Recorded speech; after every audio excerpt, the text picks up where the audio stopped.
Welcome to 145 Garage. It's break time for my 2015 GTI. To keep things from getting too repetitive, this video will cover replacing the rotors and pads on one front corner and one rear corner, as well as bleeding the brakes on one front corner and one rear corner, and swapping out my crusty winter wheels and tires with a nicer summer wheel and tire setup.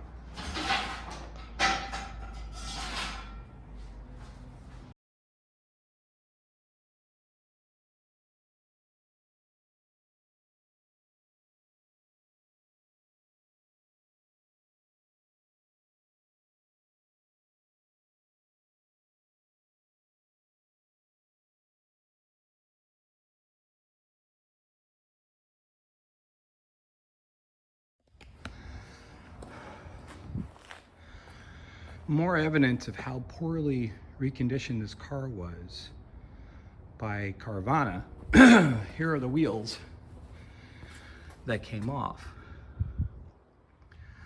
I hadn't looked at these until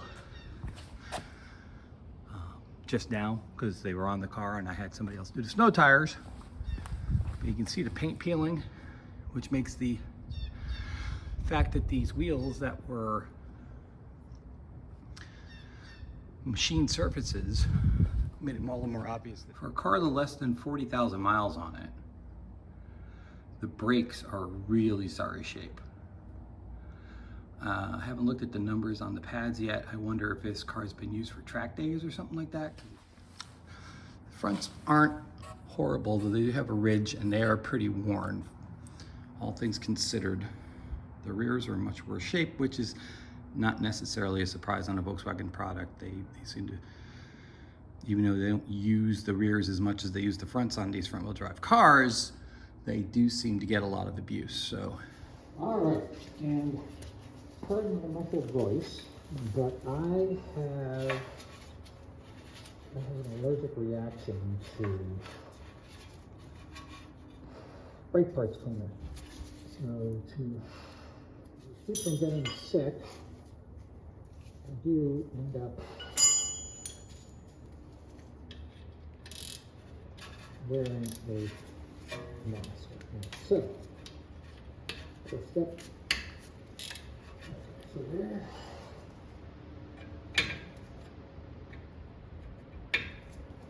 Put the wrench on.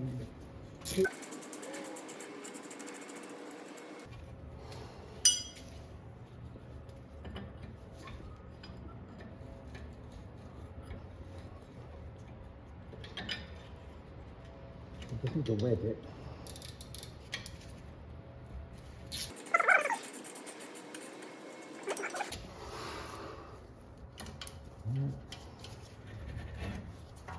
Pull it up out of the way.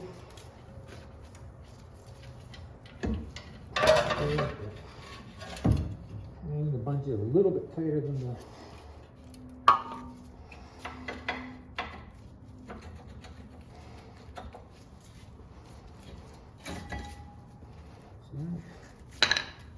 interesting.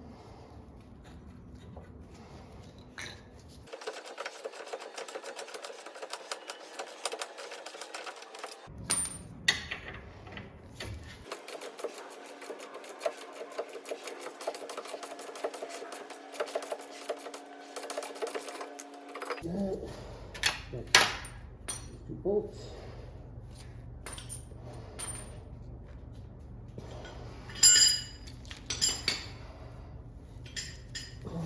Now, for the fun.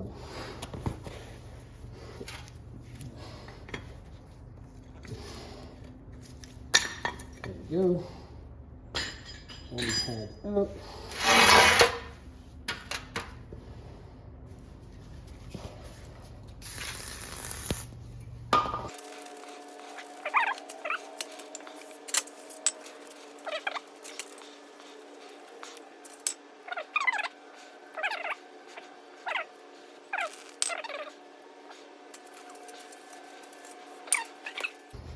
You know, the recurring theme in this job is I had to drill out the retaining screws for 3 of the 4 rotors, including 2 that I recorded for this video.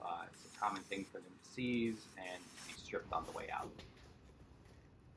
Then comes the hammer. Got to use a big hammer to get the rotors off these things. There are probably other ways of doing this, but I've always found, since I'm not using the rotors over, that just beating with a hammer will eventually get them off. There we go.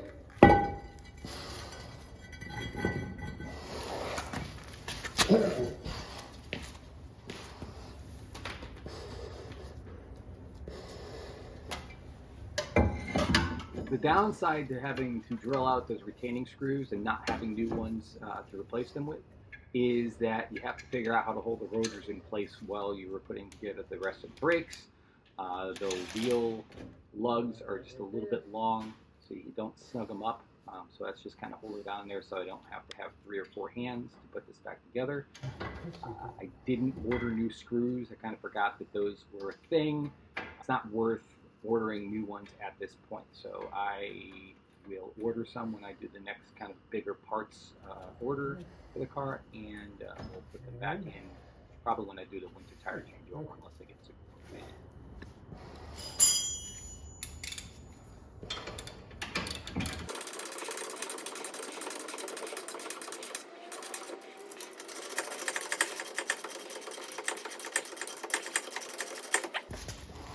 Again, 147 foot high.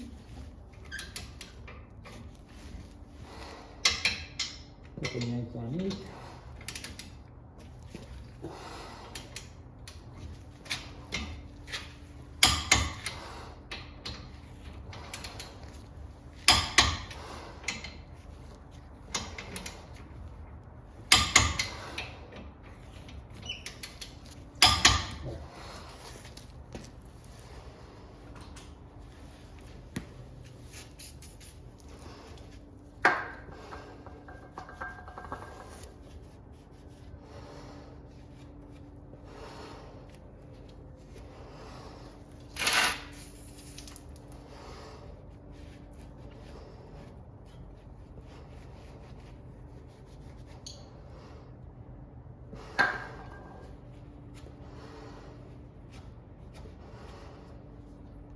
All right, come in.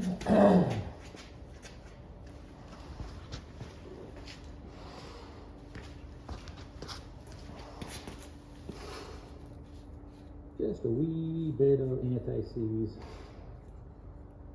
after which I'll take the gloves off because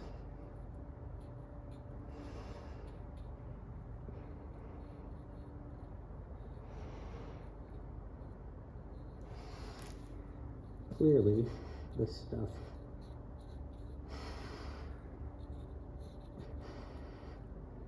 gets everywhere, as you can see.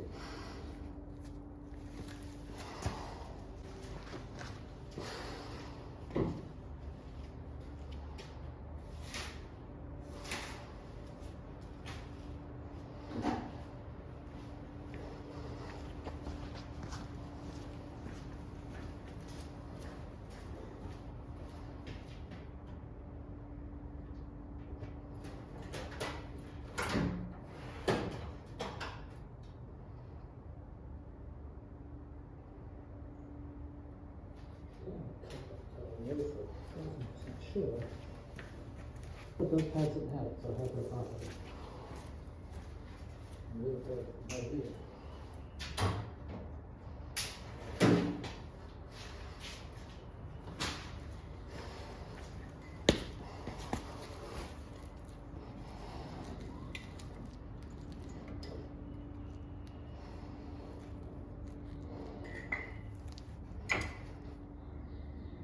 That's the fun part.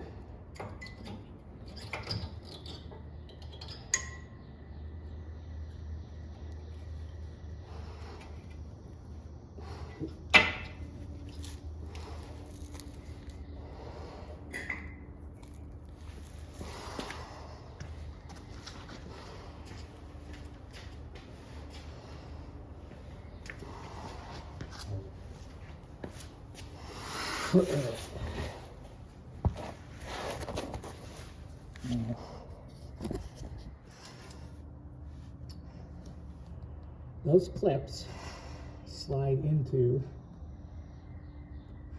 the notches, as you can see on the outside, I'll clean that up afterwards.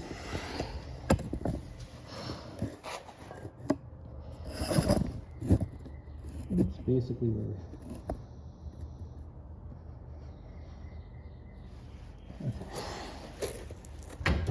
Okay. Pushing the rotor to the thing.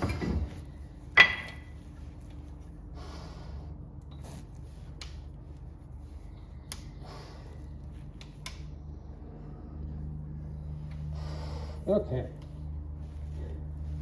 Then.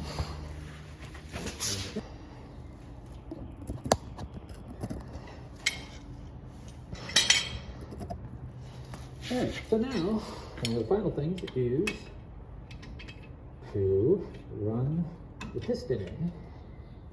I thought these would have been a bit more like Brembos, dual pistons or 4-piston, blah, blah, blah, blah, blah.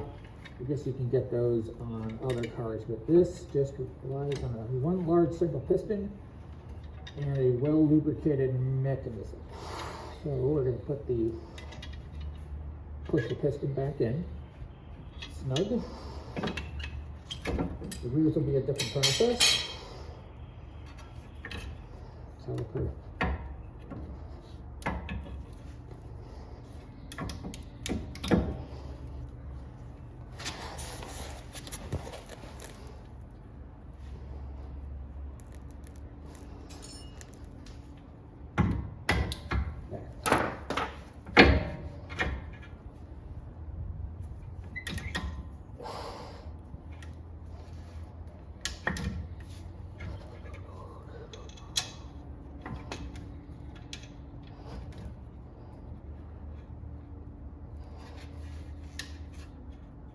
Is that on?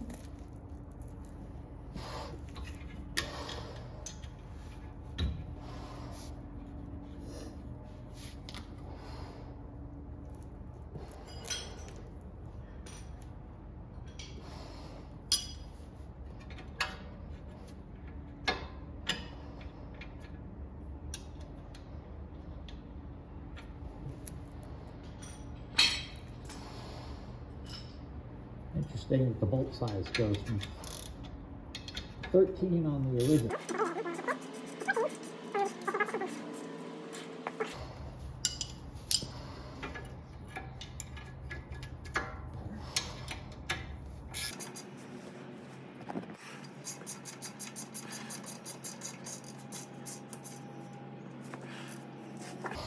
All right, fronts are done.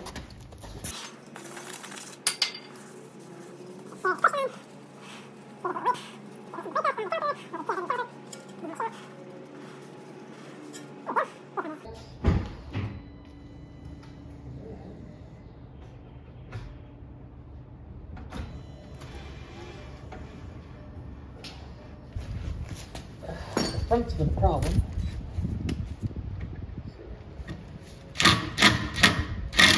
There's only one. Yep. All right, so there goes that idea.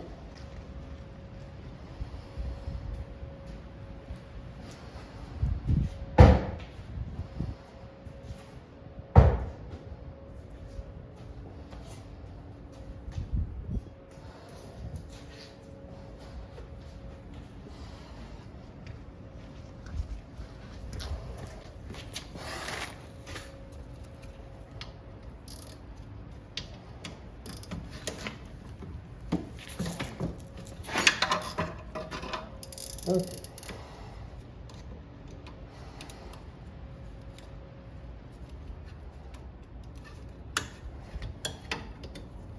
Yes.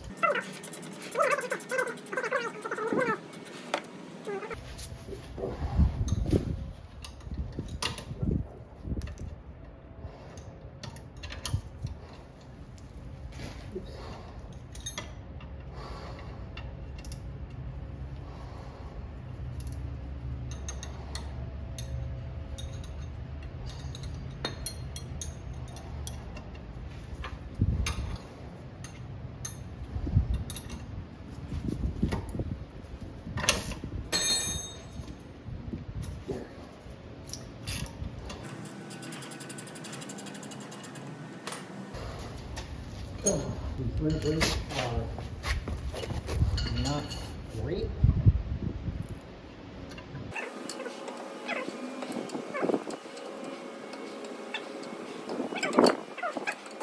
For a car, I'm going down about 30, less than 40,000.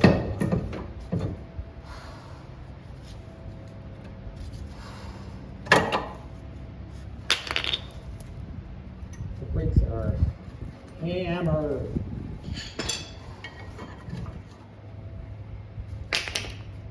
All right, now for the fun of one.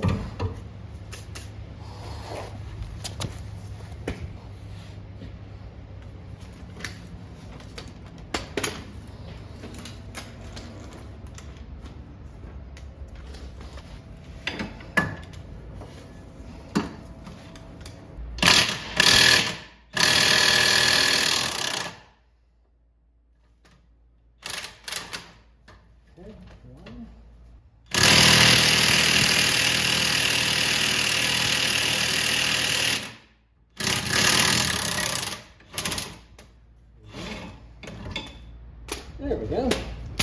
All right.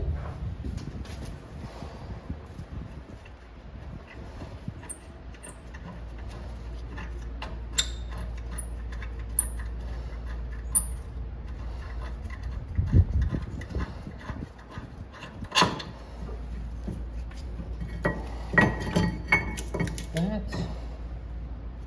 All right. So the caliper brackets are in good shape. The calipers are peeling. And at some point here in the not too distant future, I am going to replace those calipers, but not today. So like I did in the front, I figures that the side that I don't film, the retaining screw came right out. This one over here, with no, I did nothing to it. This one over here slipped right out. So I need to drill that out just like I drilled out the other ones. Get this off and then we can start building back up.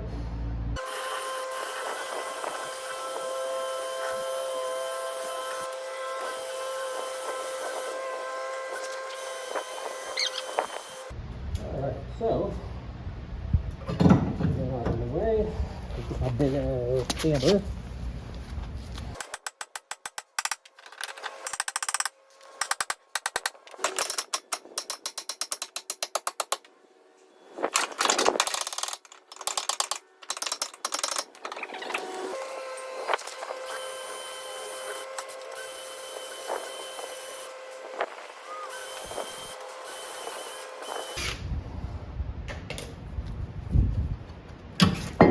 There we go.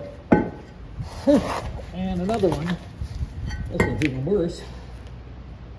Another case for replacing the caliper, but not right now. Oh, sooner rather than later. So what I do is caliper where it goes back.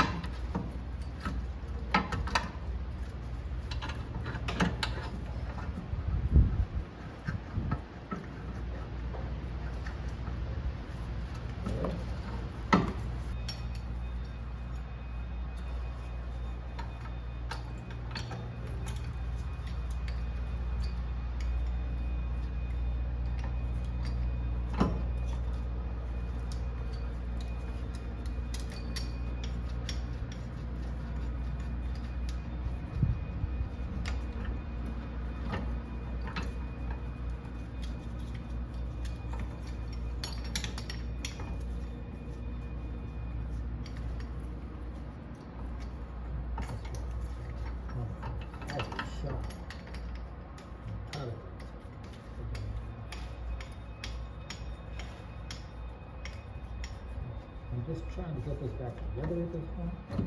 Clear, recondition,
something. I thought I'd just slip and do that.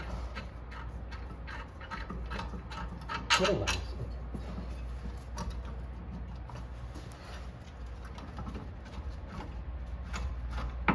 okay. Slide that back up. Alright, so. Oh boy. Horse.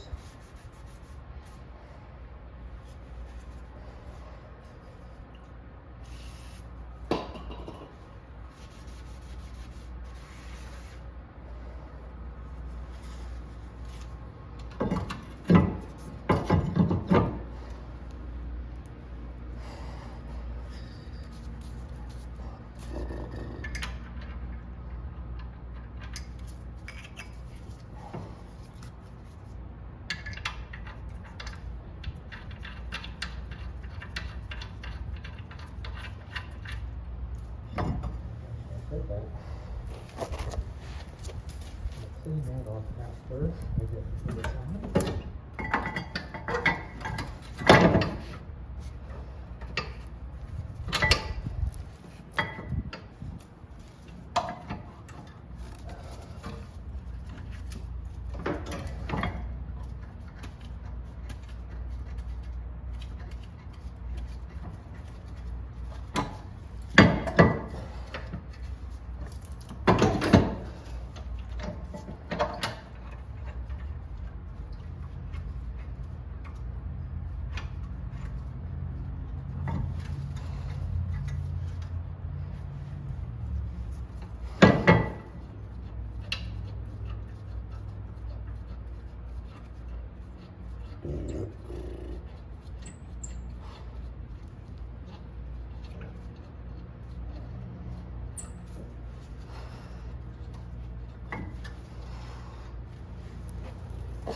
Alright, so let's take this off.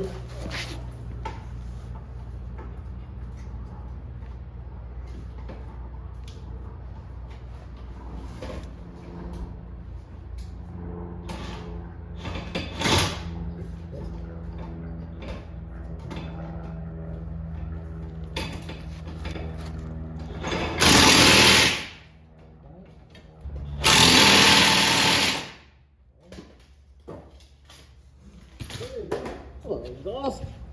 All right.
That.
All right, so brakes are done.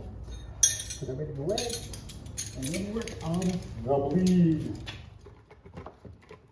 After getting the dirty part of the project done, took a quick lunch break and a shower. After a wardrobe change, tackled the second part of the job, bleeding the brakes. Pulled out my motive pressure bleeder, filled it with a couple quarts of top 4 brake fluid.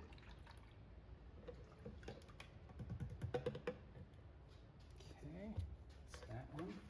Now I'm going to put the other one in there because this will be sealed and I will be using it again, so there's no reason to.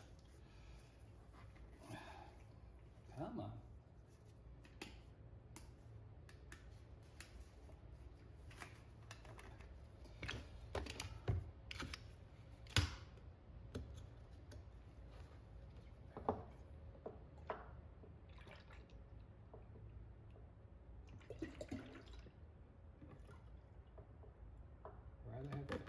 All right, so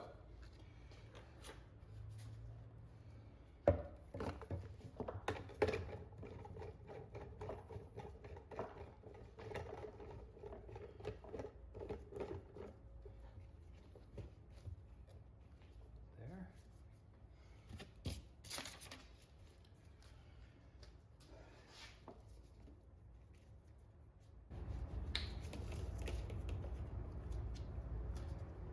Shoot, but whatever.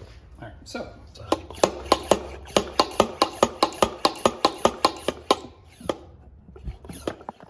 After starting the car and pushing on the brake pedal a couple times to set everything in place, I extracted as much of the old brake fluid as possible out of the master cylinder, connected the pressure bleeder, pumped it up to the recommended 15 psi, and noticed I hadn't tightened up the fitting between the bleeder and the adapter. Dropped a couple wrenches, tightened that up, cleaned up the resulting mess, bled the air from the bleeder line, and started bleeding the brakes.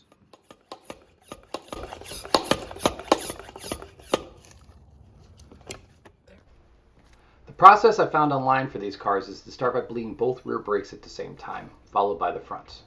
Since I am but one man in my garage, I did the next best thing and did one side at a time. Another indication of the condition of the rear calipers was the bleeders, which took some effort to open, to the point that I thought I might snap one off. Luckily, I didn't do that, and I was able to bleed the brakes. But between this, the peeling powder coat, and the effort it took to retract the pistons, calipers are going to need to be replaced or reconditioned in the not too distant future.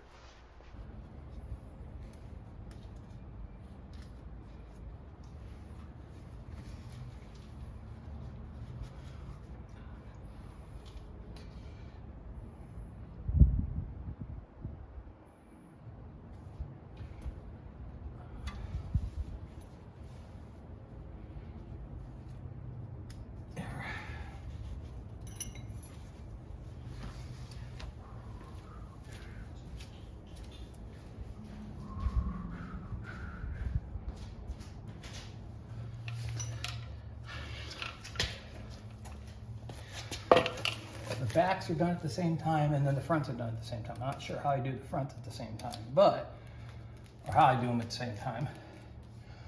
Being a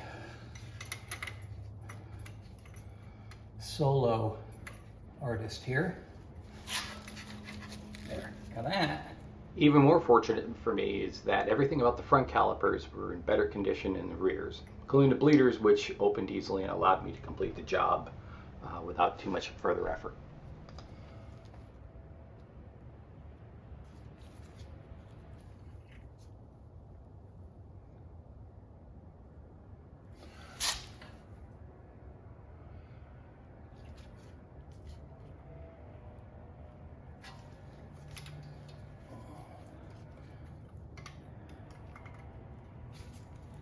There.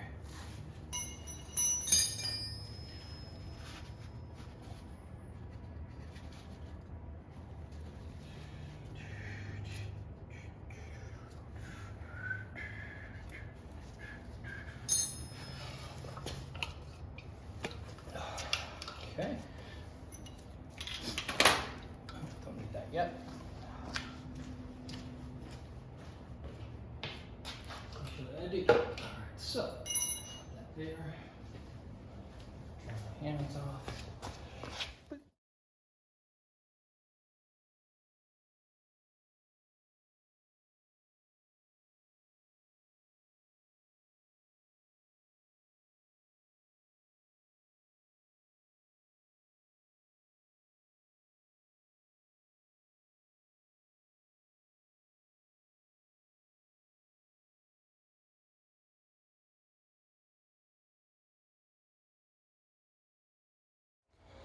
All that remains is a brake bedding. Gonna drive it around a little bit, hit the brake a few times. I'll follow some instructions. But the summer wheels, which are a huge improvement on the clapped out winter wheels, and summer tires are on, along with new brakes. We have more work to do as we de-Carvana this car. Poor thing. Getting a car from Carvana is like paying too much to adopt a pet. As soon as you get it home, you have to de-shelter it. So we're working on that here. There's a lot more work to do, but now it has new brakes, new tires, a few other odds and ends that have been worked on over time, and otherwise we are in good shape. We'll see you next time on 145 Garage. We're off to bed brakes.